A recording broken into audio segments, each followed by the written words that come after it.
La faculté d'architecture de l'Université de Porto, construite entre 1985 et 1996 par l'architecte Álvaro Siza.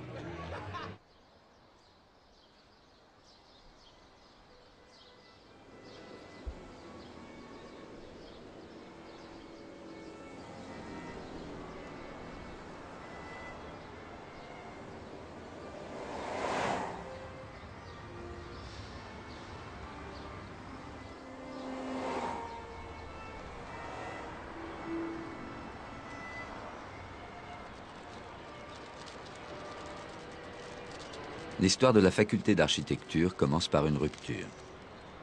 Jusqu'en 1980, l'architecture est encore enseignée comme au siècle dernier dans la vénérable école des beaux-arts de Porto, aux côtés de la sculpture et de la peinture. Mais l'évolution de la pratique et du statut de l'architecte finit par rendre cette cohabitation impossible. L'architecture quitte alors l'ancienne école des beaux-arts. Elle sera désormais enseignée dans une faculté de l'Université de Porto, dans de nouveaux bâtiments qui doivent être construits sur le campus.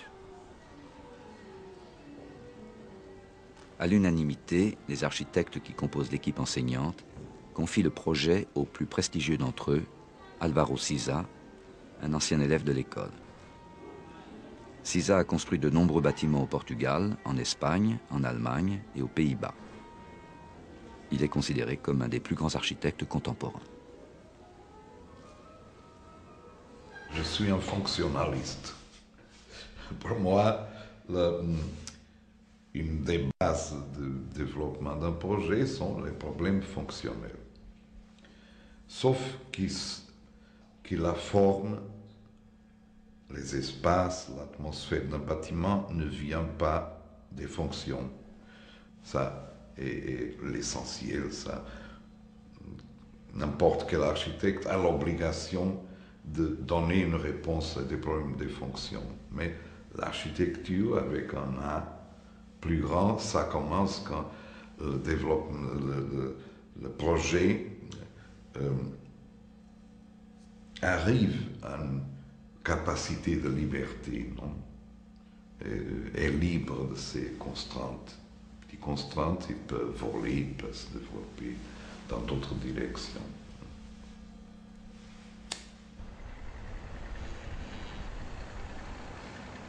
Les berges du Douro, à la périphérie de Porto. Ici, sur la rive droite du fleuve, subsistent encore quelques rares terrains cultivés en terrasse, exposés au sud, et dominés par de belles résidences du siècle dernier. Dès 1985, la faculté d'architecture, en voie de constitution, s'installe dans cette ville-là. La propriété fait partie de la nouvelle zone de développement du campus universitaire, près du dernier pont avant l'estuaire, sur lequel passe le trafic de l'autoroute de Lisbonne. Siza construit alors rapidement un premier pavillon qu'il place à l'extrémité opposée du jardin. L'extérieur est délibérément opaque, un mur, qui toutefois se met spectaculairement en porte-à-faux, là où il faut préserver les racines d'un arbre centenaire.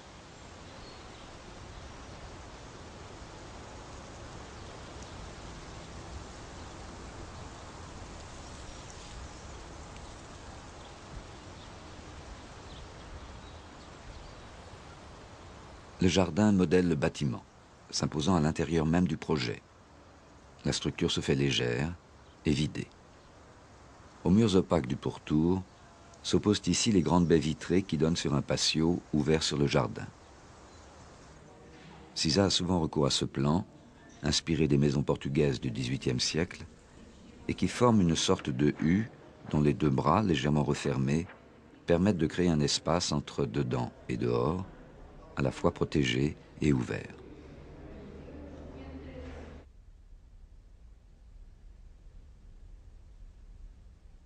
Quand Siza construit ce premier pavillon, l'incertitude la plus totale règne encore sur l'avenir de l'ensemble du projet.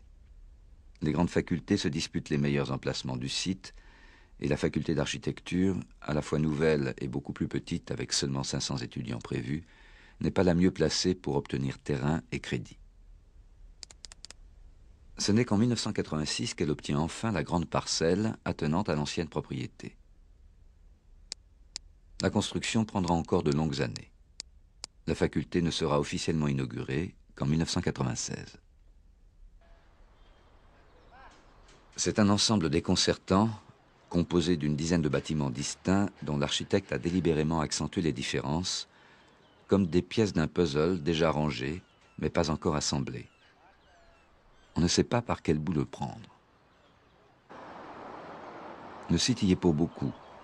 La forme triangulaire du terrain et son dénivelé, la présence, au nord de la faculté, des voies d'accès de l'autoroute de Lisbonne.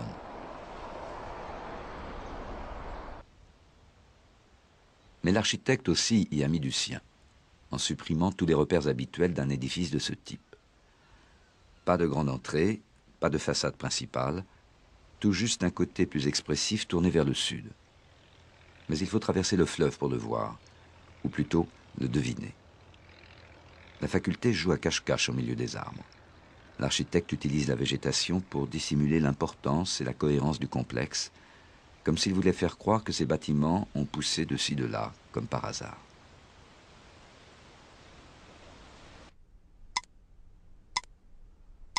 En fait, il a construit, face au fleuve, 4 petites tours alignées. Entre la 3e et la 4e tour, un espace vide, une dent creuse, où seule la base du bâtiment est figurée. Comme souvent avec Cisa, il y a plusieurs explications à cette tour manquante. Selon certains, l'architecte aurait vu trop grand et aurait dû supprimer un bâtiment pour respecter le nombre de mètres carrés prévu par le programme. Mais Cisa lui-même explique qu'il a supprimé cette tour pour casser un alignement qu'il trouvait trop sage et ouvrir encore plus la vue sur le paysage du fleuve.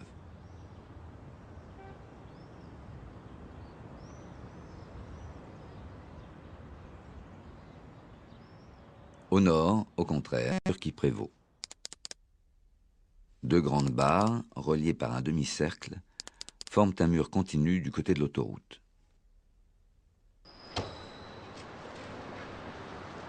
Le patio, la cour de l'école, a lui aussi une forme irrégulière et contrastée. Un côté minéral resserré comme la pointe d'un triangle, l'autre côté évasé, montant en terrasse vers le jardin de l'ancienne propriété. Cette forme découle en partie de la forme initiale du terrain. Mais chaque fois qu'il en a l'occasion, Cisa souligne le fait que le plan d'ensemble de la faculté reproduit à grande échelle la forme du pavillon initial, un U dont la base serait le mur de l'ancienne propriété. Comme si le projet se développait aussi en fonction de lois géométriques qui lui sont propres. Les architectes ont besoin de la géométrie. Parce que avec ça, on discipline et on organise d'une forme plus rigoureuse le travail d'équipe et le besoin de communiquer qui est à l'intérieur de l'architecture, du travail de l'architecture.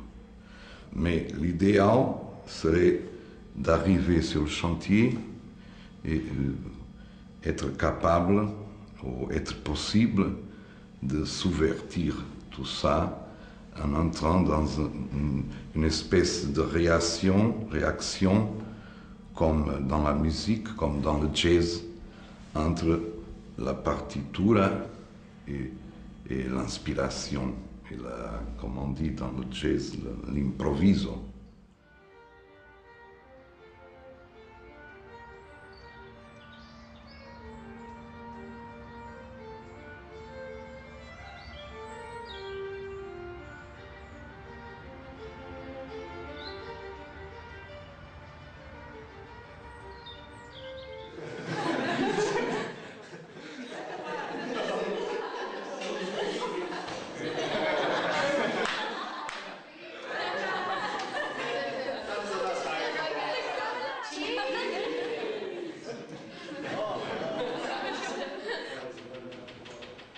Le programme demande à l'architecte de construire des salles de cours pour 500 étudiants, des locaux administratifs, un grand auditorium, une salle d'exposition, une bibliothèque.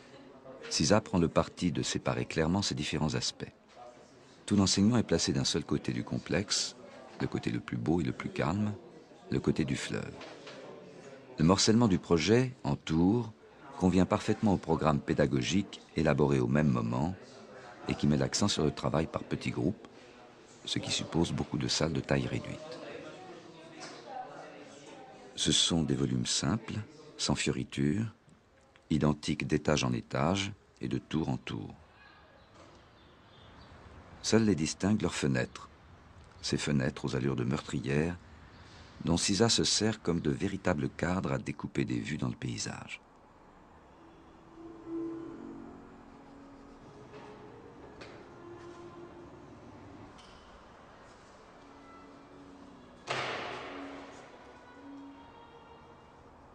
Des ouvertures qu'il étire ou qu'il contracte aux 4 points cardinaux et dont l'irrégularité parfaitement contrôlée lui permet de casser la monotonie de ses volumes de base.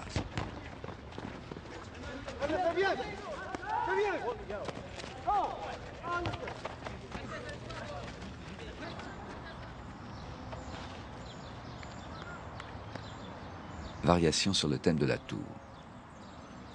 Cisa raconte que l'idée des tours lui est venue en remarquant dans le paysage derrière la faculté des tours d'habitation construites dans les années 50, auxquelles il a voulu rendre hommage. C'est une des constantes de son travail de réagir ainsi au bâti qui l'entoure, de ne pas aimer construire dans le vide. Mais avec lui, l'ironie n'est jamais loin. Il y a quelque chose qui tient du pied de nez dans ces bâtiments à l'allure fantasque, coiffés et casqués, qui font presque figure humaine. Cette diversité formelle résulte pourtant de simples dispositifs techniques à peine réinterprétés par l'architecte. La coiffe d'iroquois de la plus haute tour cache des fenêtres d'atelier tournées vers le nord pour les salles de dessin, tandis que la tour voisine est transfigurée par ces 2 grands pare-soleils que Cisa a eu l'idée de dresser à la verticale.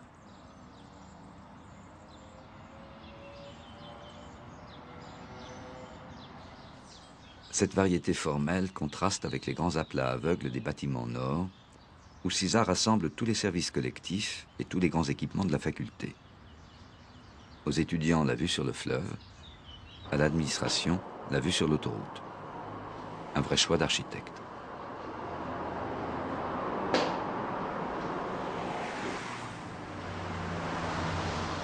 Au nord, c'est la guerre. La faculté, agressée par le trafic des voies d'accès de l'autoroute de Lisbonne, est défendue par un barrage fait de 3 bâtiments accolés, dont l'aspect massif est contrebalancé par les ruptures de lignes, la tension entre la courbe, les droites et les obliques.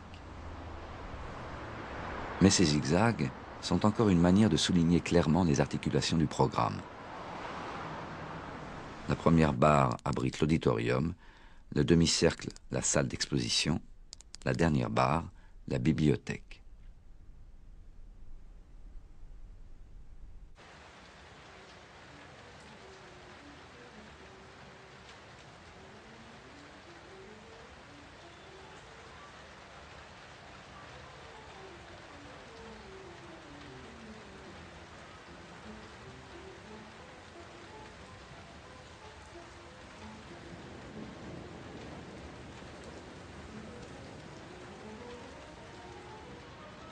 L'organisation d'un bâtiment doit être quelque chose de très clair. Je n'aime pas des bâtiments où on se sent perdu, on ne reconnaît pas comment suivre le chemin. Même si, par exception, peut-être je peux aimer le labyrinthe. Un labyrinthe, c'est une autre chose. Mais, basiquement, il faut avoir une distribution très claire, évidente. Mais aussi des alternatives, pas une imposition. Le parcours, qui est un thème très important dans la globalité d'un bâtiment, le parcours, ça veut dire la liaison entre les différents espaces ne peut pas être une imposition où un bâtiment perd sa signification rapidement, c'est fini. Le couloir, on va là, c'est fini. Non, il y a d'autres besoins. Le rapport des espaces doit aller jusqu'à une liberté grande d'utilisation.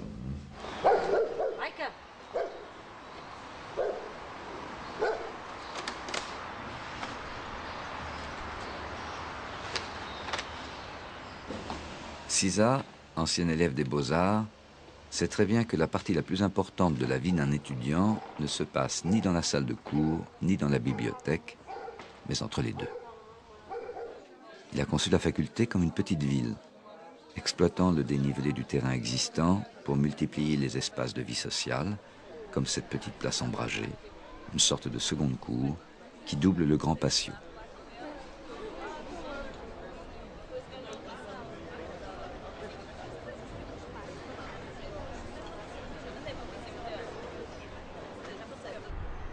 Tous les trajets de la faculté sont ainsi dédoublés.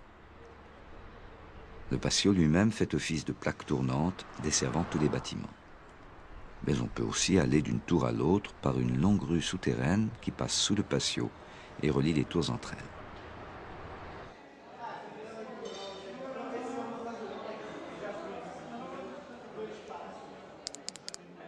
La rue débouche sur une nouvelle petite place, d'où l'on peut remonter dans le bâtiment nord par une rampe ou par un escalier.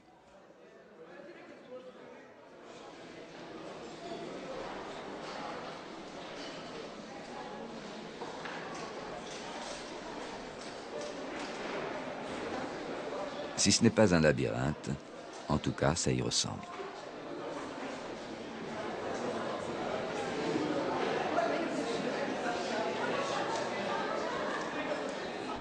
La circulation du bâtiment nord a un tracé plus clair.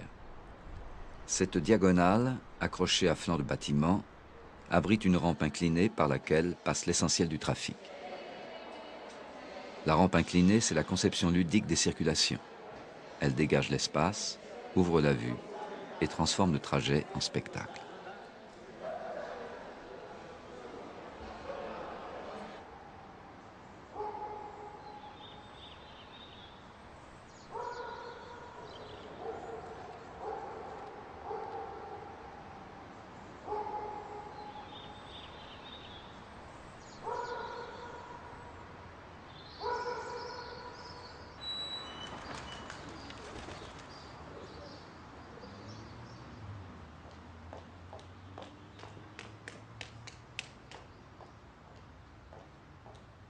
La faculté d'architecture ressemble à une sculpture cubiste, tant Cisa aime jouer avec les angles vifs et les obliques.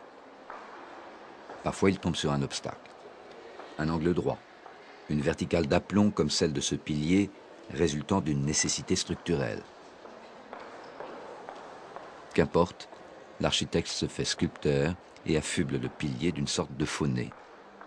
Un effet purement décoratif, mais c'est la volonté de l'architecte d'obliger tous les éléments à participer à ce grand jeu des obliques qui traverse le bâtiment depuis ses espaces les plus ouverts jusqu'à d'autres plus secrets.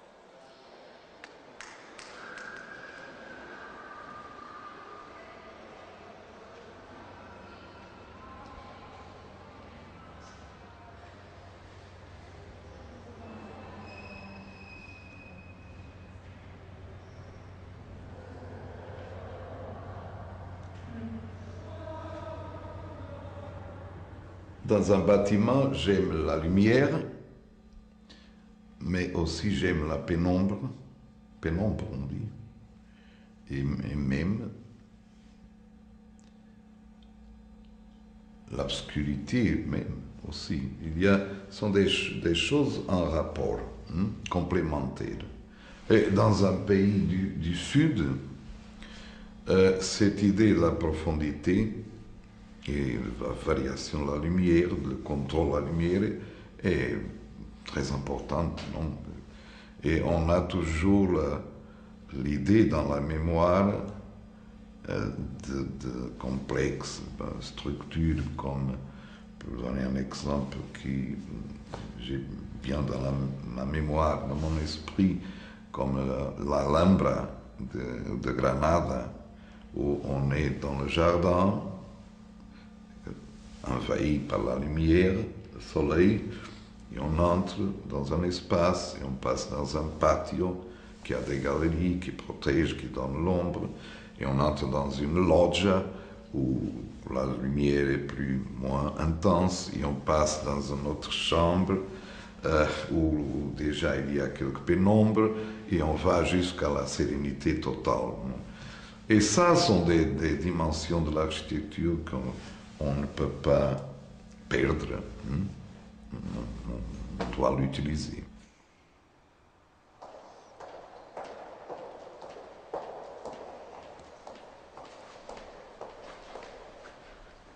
Cette rampe circulaire et l'espace d'exposition que l'architecte a caché derrière sont éclairés en second jour par le plafond.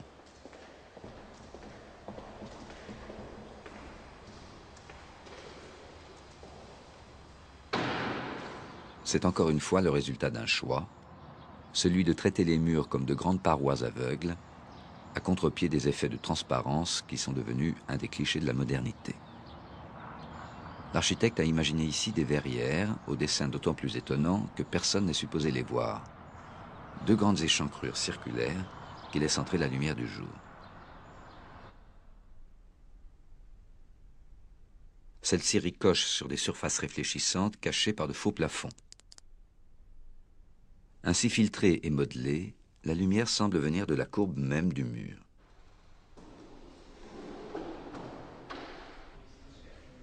Dans la bibliothèque voisine, la lumière zénitale s'impose au contraire brutalement dans la salle de lecture, qu'une verrière inversée coupe en deux à la manière d'une lame.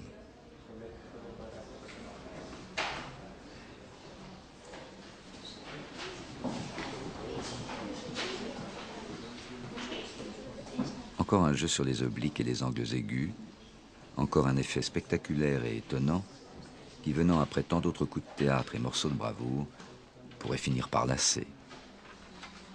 Ce serait toutefois oublier qu'on n'est pas dans un bâtiment comme un autre, mais dans une école qui a l'architecture même pour objet. La débauche de solutions formelles n'est pas ici une fin en soi. Destinée à des apprentis architectes, c'est une perpétuelle provocation à réfléchir sur l'espace.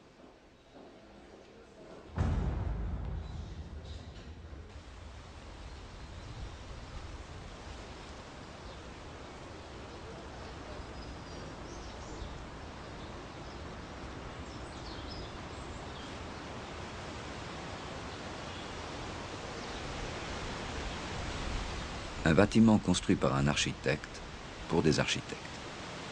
Une sorte de cité idéale de l'architecture. Mais ce n'est pas cela qu'a voulu faire Siza.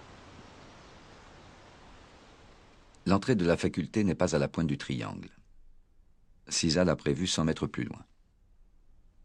L'architecte y a construit un édicule à sa façon, à la fois ouvert et simple, un peu de guingois et juste ce qu'il faut d'ironie. Une sorte de sas par lequel la faculté devait communiquer avec le reste du campus. Mais visiblement, ça n'a pas marché. À cause du manque d'argent pour les aménagements périphériques, à cause du manque d'intérêt des grandes facultés pour la petite dernière et ses bâtiments à l'allure bizarre, la faculté s'est retrouvée avec des abords inachevés, repliés sur elle-même, invisibles de tous, sauf de l'automobiliste averti qui, à 80 km à l'heure, arrive à décrypter ce panneau. La faculté aujourd'hui.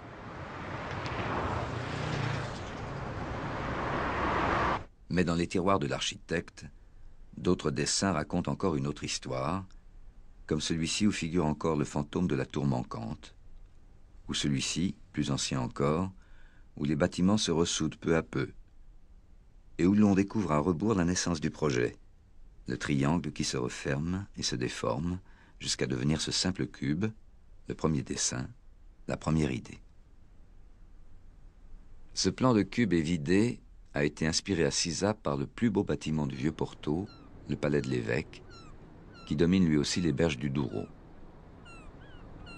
Dans l'esprit de l'architecte, la faculté, le bâtiment le plus important qu'il ait eu à construire dans la ville où il a toujours vécu, devait être le pendant moderne de cet ancien palais. Mais voilà, quelques kilomètres plus loin, ce n'est plus la même ville, et Siza, plutôt que de s'obstiner dans son rêve de grandeur monumentale, choisit de faire éclater son projet pour le mettre en harmonie avec le fatras qui l'entoure, tout simplement parce que c'est dans ce monde-là qu'il construit, un monde où le seul endroit où l'on peut voir le bâtiment dans son entier est le parking d'un hypermarché.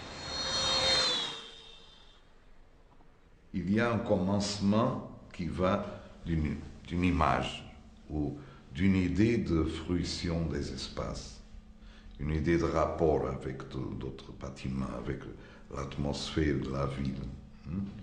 Et pour moi, c'est très important d'avoir cette idée un peu gratuite ou pas bien basée, mais qui est comme le commencement du fil conducteur de la réflexion sur le projet. Après, tout peut entrer, on peut changer dans cette direction, on peut abandonner le couvent et fragmenter le bâtiment, mais c'est une chose qui a un commencement et aura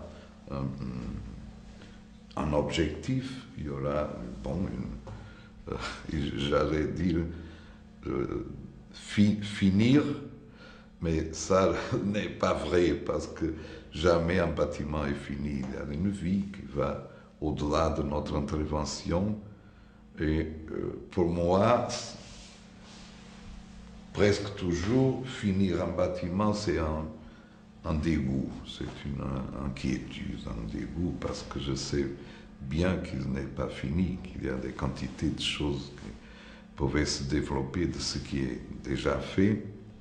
Mais aussi, je sais que c'est un peu l'obsession et l'égoïsme, parce que ça continue au-delà de nous.